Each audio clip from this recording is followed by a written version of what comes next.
Շնորհակալություն հարգելի գործընկերներ, շնորհակալություն ձեր ներկայության համար։ Գիտեք, մանրամասն իրավական եւ քաղաքական երևույթների մասին խոսում են եւ դեռ կխոսեն իմ գործընկերները։ Ես ուզում եմ ձեր ուշադրությունը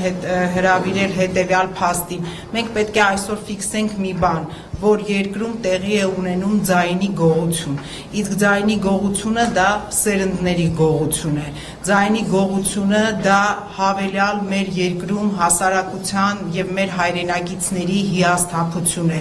Այս մեկ շաբաթվա ընթացքում այն ինչի միջով որ անցնում ենք մենք եւ ստեղ արդեն հարցը նույնիսկ Բարգավաճ Հայաստան կուսակցության վերաբերյալ չէ, այն թե ինչպես է արձագանքում այսօր Հայաստանի Հանրապետության քաղաքացին այս երևույթներին, կոնկրետ ձայնի գողությանը։ Սա այն է, որ մարդիկ ասում են, թե ինչպես կարելի է սրանից հետո նորից մնալ այս երկրում ապրել այս անարդարության պայմաններում։ Պետք է նույնիսկ ասեմ, այսօր Միացյալ Նահանգներից զանգ եմ ստացել եւ այնտեղի մեր հայրենակիցները տեսեք, որ չեն մասնակցել քվեարկությանը եւ ոչ մի կուսակցությանը ձայն չեն տվել, բայց այսօր ասում են, որ ամբողջ հայությունը խոսում է այս երևույթների մասին, թե ինչպես կարելի է մարդկանց այսպես տգեղ ոչ օրինաչափ ձևով զրկել իրենց ձայնից, իրականացնել այդ ձայնի գողությունը, ԲՀԿ-ում տեսնում եք բոլորը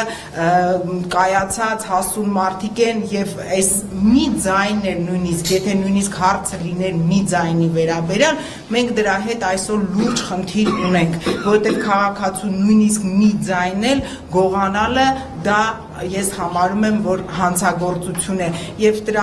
ես ուստի ուզում եմ, որ մենք ֆիքսենք, որ երկրում տեղի է ունեցել ձայնի գողություն, ինչը նշանակում է սերունդների գողություն, ինչը նշանակում է հետագայում մեր երկրում նորից